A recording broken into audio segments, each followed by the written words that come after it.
Welcome to the Tile Happy Hour. It is Tuesday evening, January the 16th, 2024. Can you believe it? We're almost halfway through the first month of this year. But tonight is an exciting night because we're here to talk tile. If you've ever wondered or wanted to know anything about tile, you've stumbled on to the right podcast. Me and my good buddy, John Tedesco, who is right beside me, we are tile, I loosely say experts, but I'm going to say experts. And here is the Tile Happy Hour. John, I hope you're not snowed in, but I'm kind of jealous. You got a little bit of snow. Yeah, we got a bunch of snow today here in New York. Manageable. It did get to be like 35 in the afternoon. So people are able to shovel, but now we're down below 30. So now it's a sheet of ice. So that's no good. Ice is the worst. Even I know that, being from the South.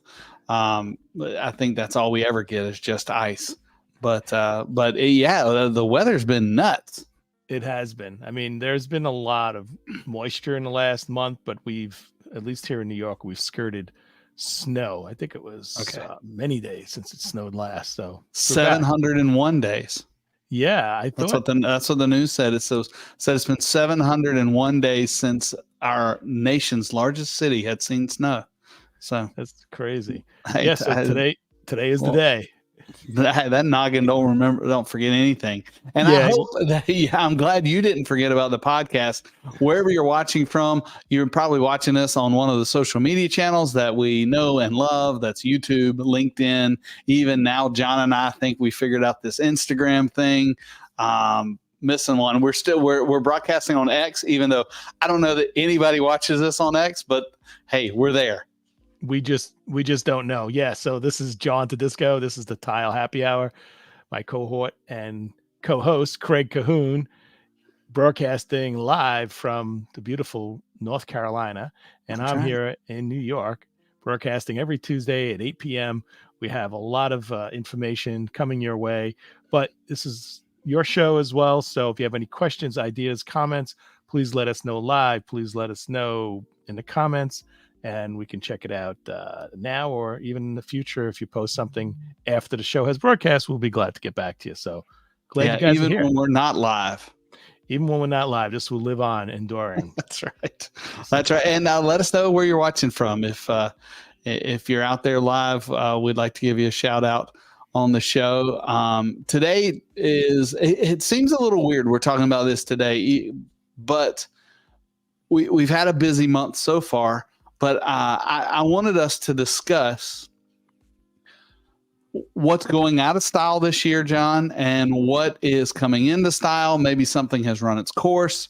I think there's several things that I have in my mind that I'm wondering, hey, are they finally done? Is it finally over? Is 2024 the year we're going to bury this thing and throw away the key? And then what maybe was released last year and we think is going to explode this year, kind of like Bitcoin's doing right now. Who knew? Yeah, Bitcoin's doing well, I hear.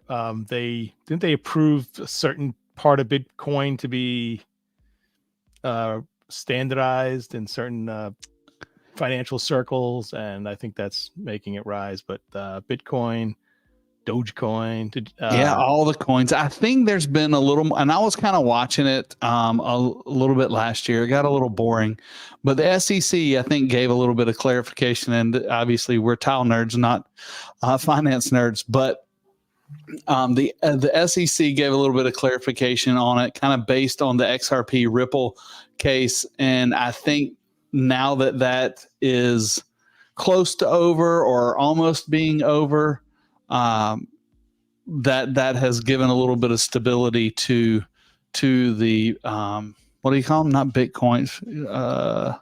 What's the general term? Yeah, I lost it. Yeah, it's a pretty simple cryptocurrency. Cryptocurrency. That's right. That's why we know tile. That's right. That's why we know tile. Can't forget porcelain or ceramic, but crypto. Yeah. Shout out to Lasso's Tile, Jorge. He's always in the comments. We appreciate you, Jorge. And one day we talk soon about getting a team together and having a contractors roundtable. So look forward to that when we can work that out. Colorado Springs, I bet they have snow. They have snow. I think they have. I heard about avalanches in Colorado. My brother's actually stranded out there. Like the Chevrolet Avalanche? Yeah, exactly. Yeah, crazy weather. Yeah, the weather was in Colorado was like -20 chill or something. I don't know. Yeah, it was nuts. I mean, we were at the coast this past weekend. We had a 3-day weekend for the school. So we went down there and actually got in the pool Sunday night. It was, I think, 30 degrees, but we had heated the pool up to 105. So 105, that's hot tub. That's more than hot tub.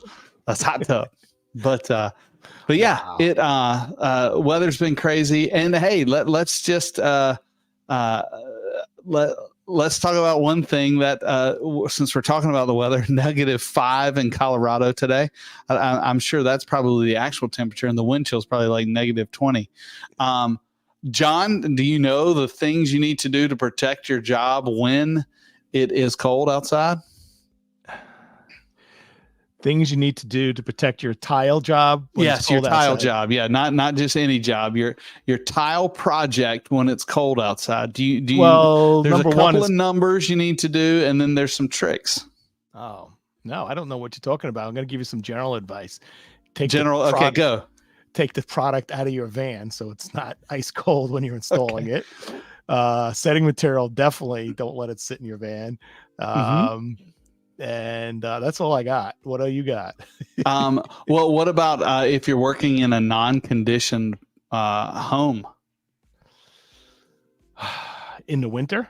In the winter. Non-conditioned home in the winter. I don't know. Find a job that has heat, because that sounds bad. That's right. The number that to keep in mind, and for everybody that's out there, the number to keep in mind is 55 degrees and rising.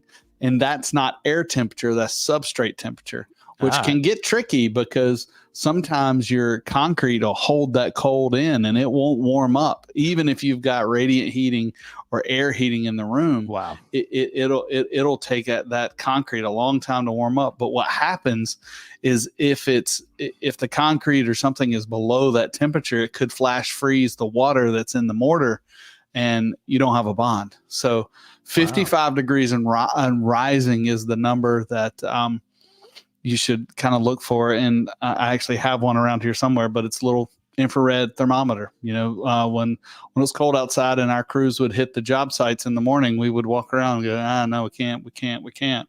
You know what? I learned something today. You know, usually you bring up a topic, I have knowledge on it if it's tile related. Yeah. I was completely in the dark. No, completely. No. And the other thing that's really not, I mean, I guess it is something Jorge probably could tell us, but I thought they were going out of style, but then they came back, was bucket warmers. Do you know what a bucket warmer is? I mean, I can understand the context concept. Clues. Bucket warmer. How do you, I don't know how you heat a bucket. Yeah, well, they make a little, and this sounds completely unsafe, but they make an element that you actually sit on the ridge of your bucket and sticks into your water, plugs into the wall, and it warms up your water so that you have warm water for mixing. Because once again, you don't want that water to be 30 degrees, 40 degrees. You want so it's like a metal prod that sticks in and heats up the water. It reminds me of, I don't know if you ever had an aquarium. It reminds me of a heater that you would put in an aquarium. No, I haven't. Yep. I'm visualizing like a tabletop frying pan skillet, and you you're heating the water on Blackstone, and you stick the thing in and it heats up the grill. I don't know, griddle. Yeah. Yeah, but doesn't product? I don't understand. Doesn't product get mixed in with it, or is that just a bucket for clean water? Yeah, you can use it to normally you like have this way our teams used to do it, have a bucket for warm water, and you just keep filling it and you use that warm water in your, whether it's in your mix or whether it's in your cleaning water. But good point. You also want it for your wet saw so your saw doesn't freeze. Jorge's saying, or it sounds like they have a saw maybe that has a built-in heater. Oh, Like I said, new things. That's what we're talking about today is 2024. What are the new things? And John, I'm now going they to have ask you plug-in hybrid MK saws now. plug-in hybrid saws. Yeah. Yeah. Well, one of the things I've been seeing quite a lot of online are these dustless dry saws. Have you seen those? For tile. Yeah. Yes. I Let me mean, get on topic. we're I not gotta talking keep we're not talking about lumber today. I gotta Yeah. keep qualifying your questions. I wasn't sure what you're talking about. I've seen like guys sand like wood floors with like these dust bags, Yeah. Yeah. but Yeah. I haven't seen a tile saw without dust or Yeah. I've suction. seen, and now I'm not terribly familiar with them, but Wow. I know one of the followers that one of the guys I follow on, I don't remember what it was, his name's Sal Blasi, I think, with Elite Tile. I think he's in Boston, but he has done some work with these dustless diamond saws. And from what he shows on his TikToks and his videos is they cut just as good as a wet saw. And one of the crazy things, the good things is, cutting with a wet saw, number one, it's wet. It's messy. And if it's cold outside and you got to set up outside, you've got that cold water, it can be annoying. Yeah. Well, is it not creating dust or is it capturing the dust? It's capturing the dust. I think the way I envision it in my head, and I didn't do any research on this topic at all. So I'm talking off the top of my head. The way I envision it in my head is that, as the blade is running, and it's not an arm saw, it's like a tabletop saw, like you would have for a for wood. I think it's got a negative pressure going down below and is sucking that dust and stuff into the body of the saw, which creates this dustless atmosphere. But the cuts that I've seen on it have been very clean. Yeah, it's pretty interesting. So it's like a table saw for tile, and then it has some kind of suction going on where it captures the dust before it escapes into the air. Yep, and everybody's worried about silica and silica issues, and that would, should get rid of it. That silica is pretty interesting. I mean, there's a lot of craziness going on. I mean, it's an interesting topic. Did you see in Australia that they banned quartz countertops? No, I didn't. So Australia completely? Not that if you have it, you have to get rid of it, but they literally have now banned either the new sale of or the new fabrication of quartz counters. I mean, we're talking, all the major brands that we know. And I understand the gravity of the medical situation because people are cutting and, the micro silica gets in people's lungs and it causes some really serious health issues. But there are ways of mitigating that, I believe. Absolutely. I mean, for a product that, like, the amount of time the product is in dust mode is like when you're fabricating it. I mean, what could it be? A half hour, 2 hours? Like, what's the amount compared to its life cycle, right? So it's going to last 10, 20, 30 years or more. Yeah. Why can't they just, install some stringent, fabrication techniques instead of throwing it out? They literally banned it. Now, is the silica level in quartz countertops like extremely more than, let's say, cultured marble or some of the other? Yeah. Well, cultured marble is a misnomer. It's just plastic. Yeah. But still, I mean, that can't be good for you to breathe in either. Well, yeah, that's my point also. Like, yeah. Are we going to ban lumber because there's dust, there's sawdust in the air when you're cutting it? I mean, it's probably a little different because I think the silica is, particularly finite and damaging to your lungs if it gets in your lungs, as opposed to, I guess, sniffing Parmesan cheese or sawdust. I remember vividly when the silica issue started coming to light. I don't remember. It was probably 2005, maybe 2006, 2007. We were very concerned about it in the commercial tile world because, everything we did was really large jobs. And the way the law was being written and people were reading it, we were afraid that it was going to be so stringent that we'd have to set tile in Tyvek suits. And what was really interesting is we were doing a really large job at the Camp Lejeune in Jacksonville. So it was a a barracks, and so hundreds of bathrooms. And the way they were building the thing, building the barracks, it was probably 5 or 6 floors. They were finishing a floor at a time. And what we did or decided to do is we hired a third-party testing company that came in to test the silica levels at all stages of installation, which was what were you installing?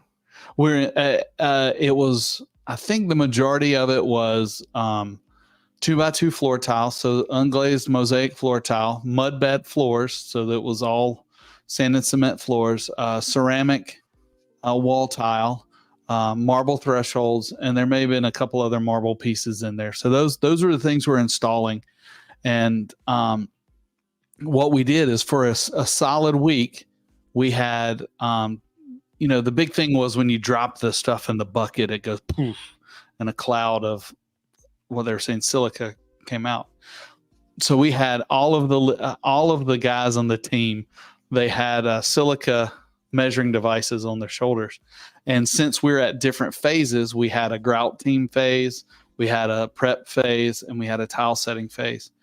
And after a week of testing, with using the same procedures we didn't change anything we did. We just told the guys, set tile just like you normally do.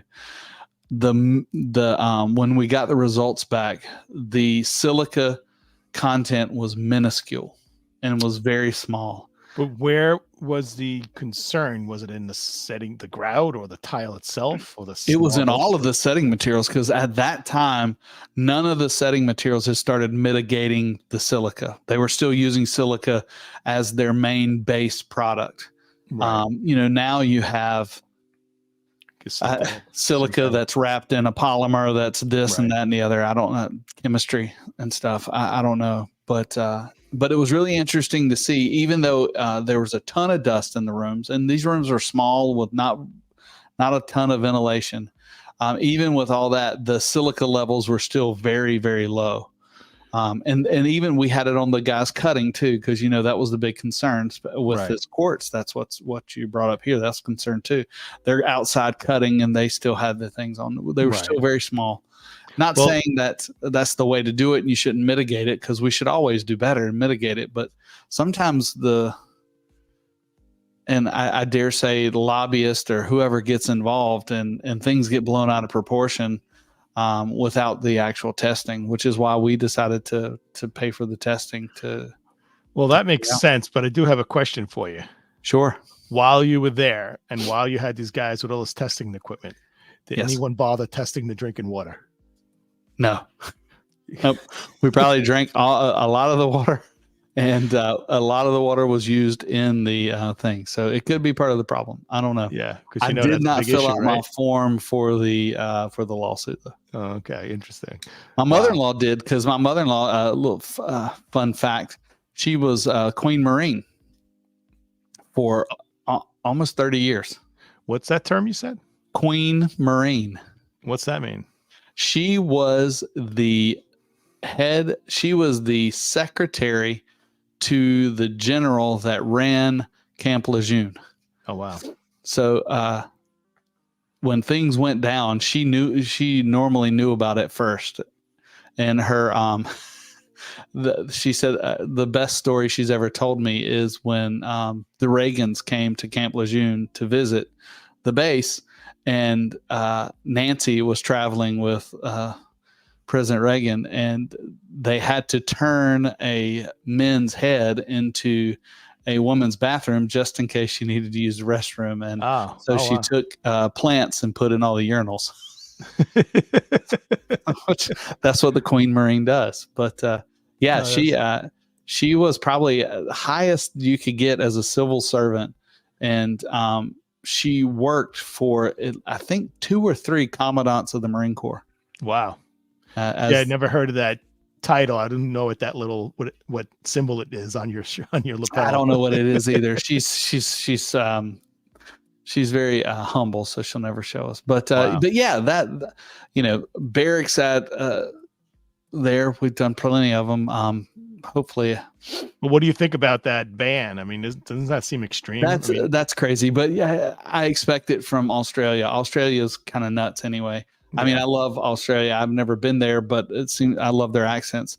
But the things I hear that the Australian government does seems a little wacky. yeah. Um, But I have some inside information. okay. At least one quartz manufacturer is hot on a product that's no quartz, no silica whatsoever, no quartz in a quartz. Ah, Yeah. Yeah. did any of the quartz manufacturers think of bringing a lawsuit against the? Yeah, that's a great question. I mean, I'm assuming the industry knew that this bill was moving along. I just heard Yeah, it recently that it was passed. And I did speak gotcha. with a few people in the industry, and they're like, wow, this is crazy. And the That thing is is, nuts.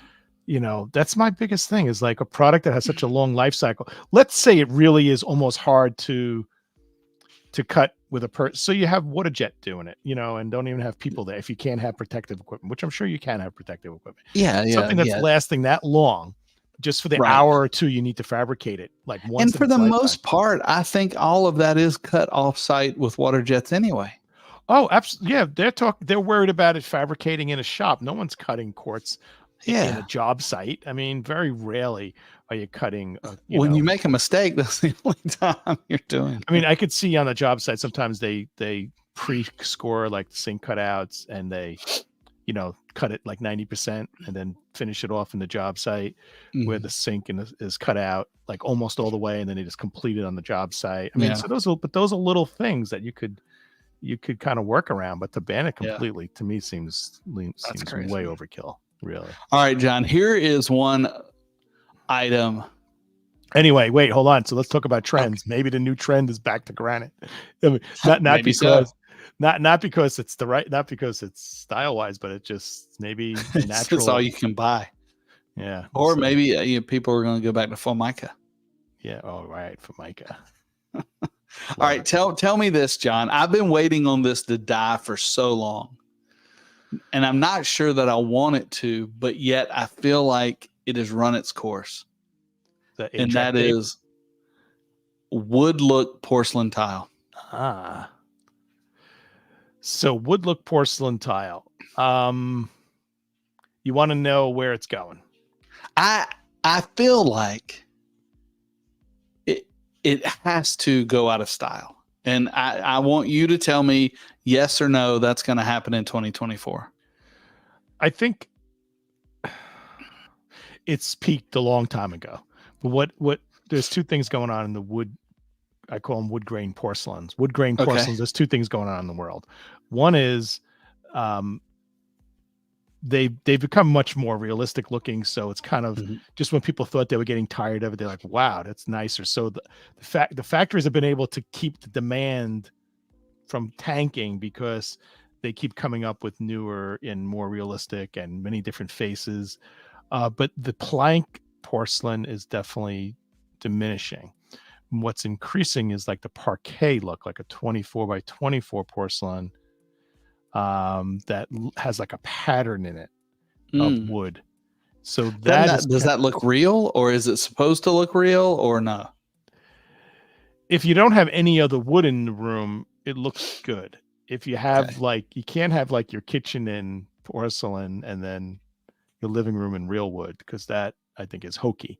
So Gotcha. overall, I think it's on a downtrend. Yeah, downward trend. Absolutely. But I think the two things that I mentioned, the increase in technology and definition and able to print, if that's the word, textures and slight patinas, it's kind of kept the porcelain, you know what it is. Maybe it's not increasing from people that were putting porcelain down. Now they say, let's get wood. I think some people who were maybe who wanted wood looks, there's always people coming to the side, right? They were going to get wood and then they were convinced to do porcelain. So you may lose some typical designers that are designing with tile, may lose them, but then you're going to gain somebody new who was just about to put wood down and someone convinced them because of the durability and the cost effectiveness and no VOCs from sealers, and they want to be green, and porcelain is pretty much clay, water, and fire. Wood it's arguable, I guess, the type of wood, and there is maintenance in wood. And so if you want to be, so there's a lot of factors that are, but I think it's on its way down a little. You think it's on its way down, but not completely out? I think it will always be just a segment, but it definitely is peaked. Some people are like, oh my God, this is the most amazing thing. 6x24 porcelain. It looks like wood. Yeah, I think we've talked about your wood porcelain journey, and it started out pretty hokey, and for the longest time it was. And I do agree with you. The technology has increased so much that, you can get a wood plank that really looks like wood. And but I don't know. I keep waiting for it to drop off, but yet I still see tile distributors coming up. Hey, we got this new line, and lo and behold, it's a wood line, a wood look porcelain. Well, think about this. You have a house, say in the Hamptons on Long Island, right? You always go to the Hamptons. Yeah. And you're on the beach and there's sand and there's moisture in the air. Yeah. But your house is $5-10 million. Tile wasn't really as maybe even sophisticated enough. They wanted like this real kind of wood that's exotic or, almost extinct. But that's where the increase in design technology helps, because then you get to the point where even the upscale designers, like, you're putting wood down and you have to worry about the moisture. You have to worry about sand on your feet with wood. Yeah. So I think as the technology increases and allows it to look nicer, the higher end market accepts it, embraces it more. So where you lose on one, you gain on the other. Well, tell me this, since you're familiar with the Hamptons and expensive wood flooring. How does the wood flooring hold up to a beach home? Where I know I have a home at the coast, and there's sand everywhere. The thing is this, in reality, if you have a multi-million-dollar home in Manhattan and a beach house, you're not living in the house 24/7, 365, so it's not like you're raising your family of 5 at the beach house. So and then you do have sand and moisture, but it's controlled. If you have, a 5,000 square foot house, you're going to have a mud room with porcelain tile in it. And you're not really going to be walking from the beach, like, straight onto your kitchen floor. Gotcha. So even though those things I pointed out before are a legitimate concern, in reality, you're taking your shoes off, you're going into the mud room, so it's not a 24/7 household. It's usually empty nesters, so, and the real factor is, if it wears, you start over. You just pay someone to finish it, or that's right. It out, which unfortunately I'm going to be Yeah. traveling that journey in the next couple of years for our home here. But okay, well, that was my first one, is the wood look tile out. The next thing I was thinking about, now I'm a commercial guy, and I know that you don't deal with commercial stuff that much, but I've also seen a decline, and I'm wondering if it's going out, the commercial 2x2 unglazed mosaics. Oh, wow. So, defining the word commercial is different for everybody. Right. So if I'm doing a multi-family home, someone consider that commercial, but it's residential, but it's 400 units. But you're talking about like a retail store, like or government buildings, Right. like 2x2 unglazed, like American Olean or Dow, and used to be Windburn and I think Windburn went out of business several years ago. But decades they were. ago. I remember. It's gone out of it's completely dead as far as a style. It's just if you have a real basic commercial job, an architect just wants to like look up on a website or pull a binder off the shelf and spec a 2x2 unglazed. So you're still saying it's available? You think it's still going to be available for that random janitor's closet and mop sink? Yes, and for shower floors and for commercial shower. Non-residential floors. Okay. Yeah. I can see that. And you know what I think is holding it on? Those plants are so old, and yet they can't be retrofitted to do anything else. So I I think, they're just going to keep decreasing production until it's upside down. And once it's upside down, I think that's when they'll be gone, in my opinion. That's a good point. And since you're speaking of that market, what is absolutely dead, but has seen a resurrection to some degrees, is quarry tile. That's odd to me. I noticed that just last year we brought it on to our in our catalog, and I was like, quarry tile, that's so odd. But where did that start, or how did that start? Well, back in the day where quarry was made by American Olean and Dow Metropolitan, Quarry Red, Canyon Red, right? Mm-hmm. And McDonald's, even the main areas of some fast food restaurants would have a quarry tile, and then the back of the house they would have the quarry with the metals abrasive in it. Yes, I mean, that stuff is terrible. It's just, to maintain that is a disaster. If you want to destroy something to clean your floor, try running a mop across that. I mean, it's terrible.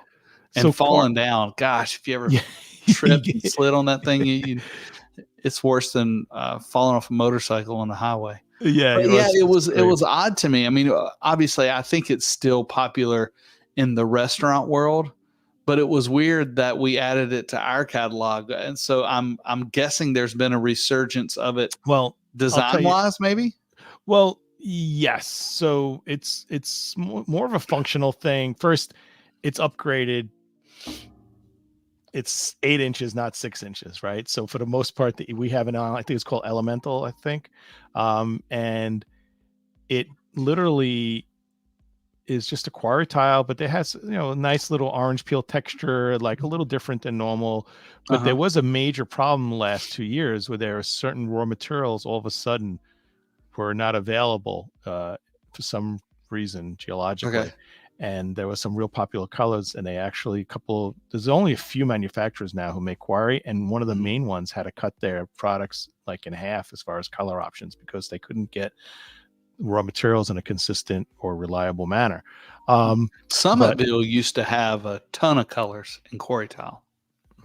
Summitville had the wood look. Summitville had the first wood look. It's the weirdest looking quarry tiles, but I think Dow tile and AO, it was your red, your gray, and the tan. I think that was the 3 colors they stuck with. Oh my God, this phone is beeping away here. I'm trying to shut it off. Sorry. More important people. If you need to go, John, just let us know. So Summitville was really the first wood looking tile in the industry. Yeah, I think you're right. Yeah, the 4x8, and they would do it in the parquet basket weave or something like that. 2 tiles this way, 2 tiles that way. Yeah. In New York, they used to do it like in Baskin Robbins, some ice cream shops, and some fancy Burger Kings, and 4x8.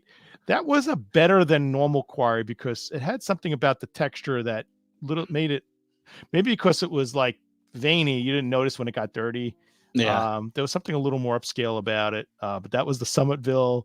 Oh my God, that was a hot line. And they used to do so much quantity because think about, these retail stores that had hundreds or thousands of locations, and they would get it. And I think all of their tile, if I'm, you guys out there, correct me if I'm wrong, I think all of Summitville's were extruded. They weren't pressed. I think that made a difference in the performance. Yeah. When it was the pressed tiles, which, you're a Dow tile person, there was quarry tile and there was quarry textures. Quarry textures was a pressed tile. In AO, I think it was called quarry naturals. Correct.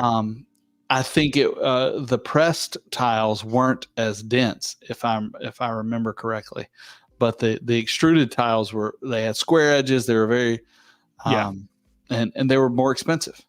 Yeah, it was a high-end quarry. Extruded definitely, like the Summitville, were more durable or more easy. They weren't as absorbent, I think. And I don't think so either. Yeah, the performance. But I mean, it seems like I remember back in the day, you could get a truckload of quarry textures for like $1.69. I mean, it was cheap. Where extruded quarry tile was like $2.49. and have no idea what those prices are today. Well, so interestingly enough, so as you mentioned, Tile Bar brought on a line of Quarry. It's been really hot. One of the reasons it's been hot is it's just like if you carry a purple tile with like yellow polka dots, like you're the only one who has it. So it's like we're carrying Quarry tile. There's so few choices in the market that percentage wise, it's not a big part of our business, but it's doing well because there's so little available in the market, and we're one of the few people who kind of brought it to the forefront again, I think. And that's been selling, interestingly enough, but it's like $10 a foot. It's not like you go to Quarry because you would go to Quarry because it's $1.39. I mean, I'm talking it was inexpensive. Now it's not an expensive. Wow, I can remember my parents telling me about like a particular Italian cuisine dish, and they would go out and they'd go to a restaurant and charging, whatever, $25. They're like, this, what are you talking? This dish was made because we were poor and we could only afford scraps and beans. And now they're selling it as like something exotic, and that's what's going on, I think. That's not so, to stay on topic, Quarry tile is what you're saying. Quarry tile is a little inner. Yeah. I have to say, it's really just hospitality. I don't have any designers saying, okay, we're doing a bathroom, we'd love some Quarry tile. It just goes along. You're doing a back of house in a restaurant or something, and they need some stuff, and they're picking Quarry. So back, Quarry tile was, I don't know if it's its heyday or whatever. And when Crossville came out, Crossville tried to make a porcelain to substitute the Quarry. You remember, I don't know if it was the Cross Color series or whatever it was, but they even had with the tire tread, I don't know what you call it, the raised stuff on it. Steel plate look. Yeah, the steel plate look. And if I'm not mistaken, Chick-fil-A still uses that in their back of house. But I don't know that they ever... Number one, I don't think they could ever get to the price point of the Quarry with the porcelain, but they made a good shot of it, and I think they got some good specs on it. But I don't know if that's still out there or not. Yeah, I really haven't come across that lately. That's interesting. Next time I go to Chick-fil-A, I'll have to sneak to the back of the house and just look over the counter before they call the police. What else was I thinking is on the outs? I could tell you something that's definitely back. Okay, tell me. Definitely warmer tones and even like almost like we have a line in Tile Bar called Parma. Yeah. Parma. And it's like a terracotta look. It's very traditional. And years ago, not many years ago, everything was just white and gray. And things have definitely become more traditional. And we had zero available in this look, and now we have something called Parma, and it really it's a terracotta look. There's some actually interlocking pieces that are really kind of, I guess, Spanish looking or upscale Spanish. Well, I know why it changed. Why is that? Because I finally took my warm tone home and we started renovating it and painting it all cool tones. So as soon as we started that process, the cool tones started moving out, and now the warm tones are back. So you're saying when you decorated your kitchen with all cow decor and then you got rid of it? Yeah. I mean, it's all, we got the cherry cabinets, the beige tile. It's just 2005. And as soon as we started renovating it, started coming back in style. But my wife and I, we shook hands on it and we said, we don't care. We're staying the course, and we're sticking with the cool tones. Well, you know what? It's interesting. If you always wanted a kitchen with a hand painted fruit basket in your backsplash, even though it's out, if it's 10, 20 years later and you're finally getting your home, do it. It's just where it really plays into it is if you're a designer and you're designing, you have to constantly be changing, to something a new direction, right? Right. There's no designer that's just, there aren't any self-respecting designers that are doing the same thing for 20 years, right? So it's really more in that realm. So in the upscale realm, and again, if you have an upscale home and then you're going to buy a second home, and then you want that maybe different from your first home, and then you're going to sell that second home, and then you're going to buy something else. You're always going to that next thing. But Yeah. in the mainstream market, if you want a red quarry tile, go for it. I mean, it's your house, it's your life, and That's right. that's If what I I'm would out do. of style, I'm just out of style. Exactly. The key, I guess, anytime I've talked to a designer, I'm like, I just need something classic, something that kind of straddles the middle of the fence and will look good. And you're right. You don't design for resale. Design it for what you want it if you're going to live in it. So that's what Well, you should I do. always found it interesting when someone says, "Oh, I want to design this to be able to sell a house and this and that," and that makes sense if you have no plans to sell your house in 2 to 3 years. That means it's 10 years. And then what are Yeah. you going to live with something else, something just because you want to keep it? And then guess what? When you sell your house, well, let's do the bathroom all white because it's, I don't want to put blue because the next person may like it. Guess what? Someone's buying your house, they hate white. And they're going to hate That's that right. also, so it's hard enough for the husband and wife, let's say, or the couple to agree. Now you have to worry about the person who may buy your house in 8 years, what they're going to like. That's right. That's possibly down the road that buys It doesn't make any sense. It makes sense if you really do have that like 5-year plan and you're definitely putting the house up for sale. And then that's the whole argument of, do you take out, and our friend brought this up, right? Take out a tub, I heard you have to keep a tub in the house. Well, it's good for yourself. You don't think you need it, then all of a sudden you have an accident and you need to soak in a tub. That's one thing. But for resale, they say you always should keep a tub, right? But I mean, most likely someone's buying your house, especially in the upscale market, they're just ripping it out and starting over. They don't care. That's right. You might as well enjoy it. Reminds me of the typical New York Italian household that has a nice sofa that has plastic on it until the day it goes in the garbage. And you never got to feel the fabric. Like we had a lime green sofa, I'm telling you. It was then we had white, but but you never got the plastic on it. That's you crazy. never got to use it. I mean, I don't get it. Yeah. Well, we use and destroy stuff at my house. That's the way I like it. Well, I agree with you. I think the warm tones are coming back. I like that Parma series, and actually, hopefully, we're going to see some installed soon with a partnership we just did, which we can talk about later.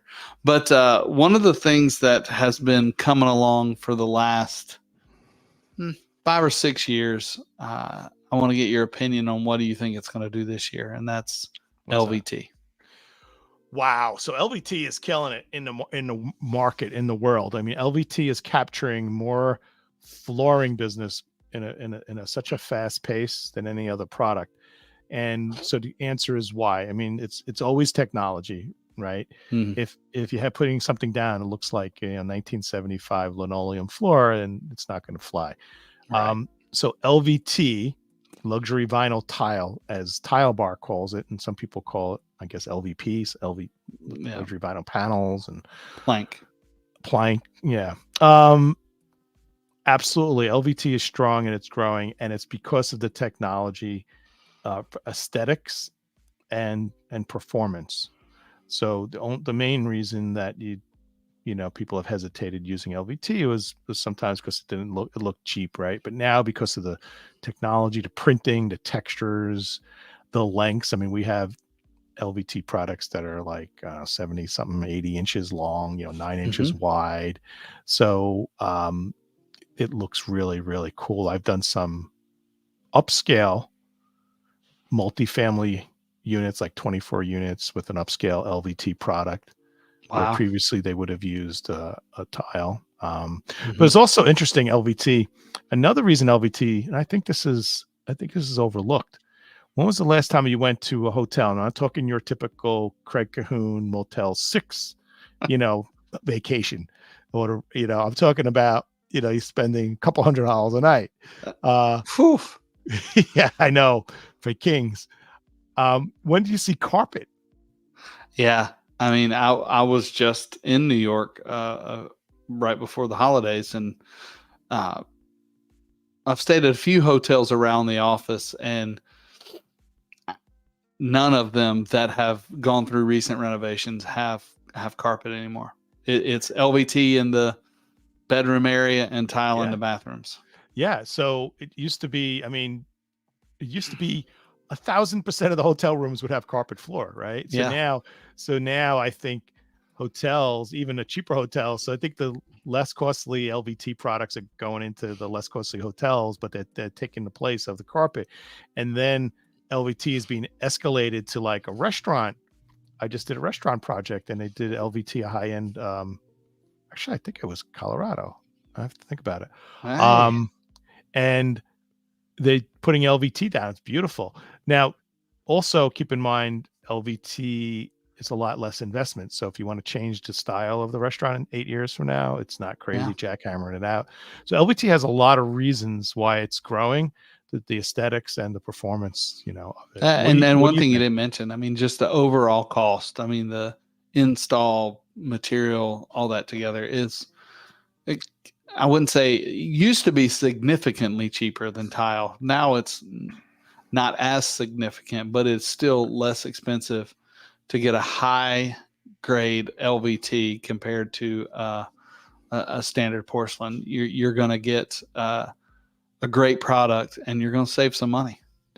No, I still think it's a significant difference. I mean, I was just talking to a contractor that's on a project where now they're in like a penalty phase because they're behind and they have to pay overtime.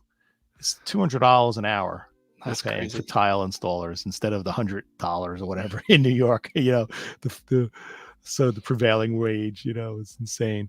So yeah, it's definitely a big difference in labor. Material, you can absolutely get a high-end LVT that's the same price as a basic porcelain, right? So $3, $4, $5, whatever you're talking about, but labor is the differentiator for sure. Yeah. Yeah, I really think. What do you think of the LVT products? I like it. I mean, I held off for a long time just because of my history. But I worked for a multi product install company, and they kind of, here's the LVT, and I'm like, no, I'm tile. But eventually, I put in some LVT, and it put in good. And actually, I'm sitting on it right now, and I have it in my own house, and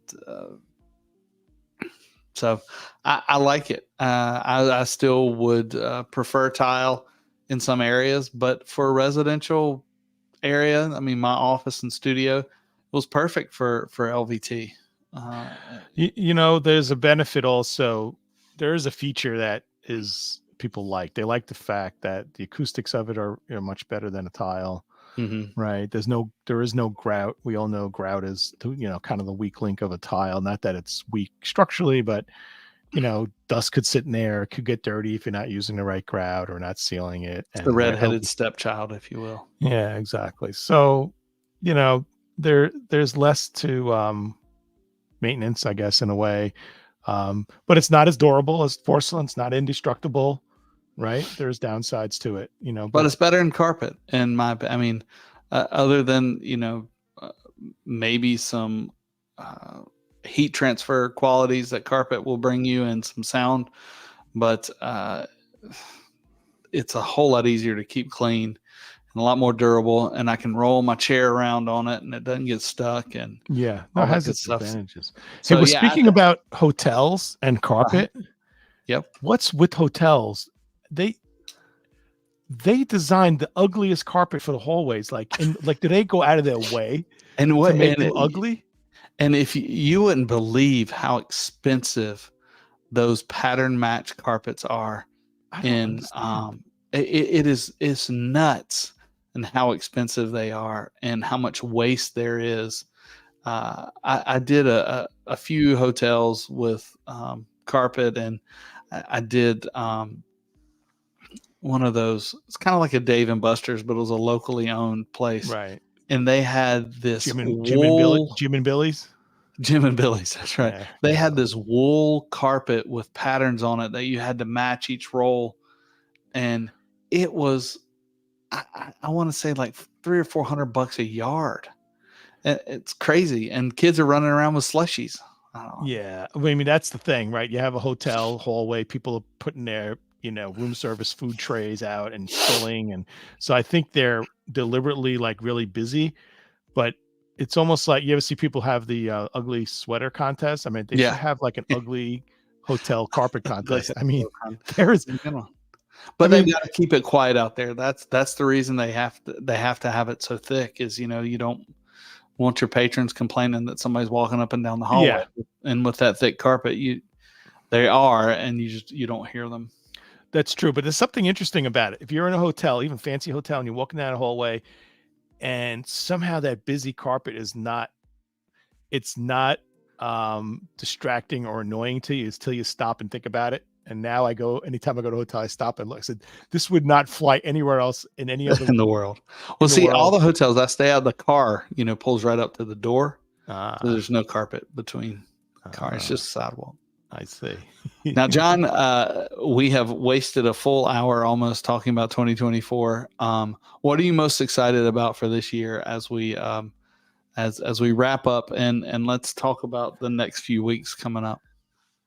Well, I'm excited about from a tile bar perspective. I'm excited about uh, the different combinations of products that we're presenting. It's not just like a one lane. Yeah. And I'm talking about, of course, unique porcelains, unique ceramics. We have, metal tile, we have glass tile, we have all that. But then Tile Bar per se, is bringing on vanities and mirrors, setting materials, tools, a lot of things. Shower doors. Shower doors, that's big. I mean, the program, I was a little skeptical because I'm like, man, we're going to be shipping shower doors on skids, but they have a really good system, and it's being done, successfully. So yeah, so I'm excited from a Tile Bar perspective. I'm excited about that, and the fact that Tile Bar per se is, looking at expanding the retail footprint across the country, real aggressively. I'm also excited about the architectural and design division. We're expanding our sales team, getting more boots on the ground, talking to architects and designers. So yeah, I'm really excited about that. What about you? I'm excited about all of those things, and the biggest thing that's right in front of me is we're getting ready to launch. And speaking of Tile Bar again, getting ready to launch our learning center on our website, which is kind of a passion project for me. I love talking about tile. I love teaching and trying to help people troubleshoot their issues, and that's going to be a part of our website, and it's going to be a hub for anybody in the world to come to try to find the answers to hopefully a question, and just keep everybody up to date on the how to use certain things and what works with what. So I'm super excited about that. I'm excited about the upcoming coverings, which is in April. And just so you know, next week I'm going to be at Surfaces. I've never been to Surfaces before, but next week I'm headed out there. So I'm leaving you next Tuesday night, and I'll be in Vegas. If anybody out there is going to be in Vegas, drop me a note. I'd love to say hi and sign an autograph. No, I don't know. Nobody wants my autograph, but say hello. So yeah, we got a busy few weeks coming up, just with things out of the office. So you may see a couple of encore presentations. John, is that right? Oh yeah, we're gonna be mixing it up this year. Craig and I have a real busy schedule. This show is every Tuesday night, 8 p.m. This is the Tile Happy Hour. And once in a while, some shows are just so good, we want to like show them to you again. So we kind of queue them up for days where Craig and I are traveling, or it's just impossible to get together to put the live episode out that evening. But we do have some really cool guests coming in. We also have some we're going to be broadcasting from Atlanta. We're going to be broadcasting from Florida, and maybe even a jail cell, depending on how the year goes. We'll That's see. right. So we're going to be broadcasting every Tuesday, 8 p.m. For the most part. So stay tuned. It was a lot going on. So we're really happy. I can't, it's really crazy. It's January 15th, and I've just been doing so much planning for the year. Like I know it's half the month is gone, but it feels like we're really deep into 2024 because I've just been really strategizing, planning. My schedule's getting jammed up. So it's good. It's good. It's really good stuff. So this has been fun. Good to talk about random stuff about tile. This is the Tile Happy Hour. My name is John Tedisco, and I'd like to wish you peace, health, and happiness. Thanks, John. I look forward to 2024. It's going to be fun. Let us know what you're excited about in 2024 in the tile industry or just in your life. Hey, we care about that too. But as always, keep learning together. Let's tile the world.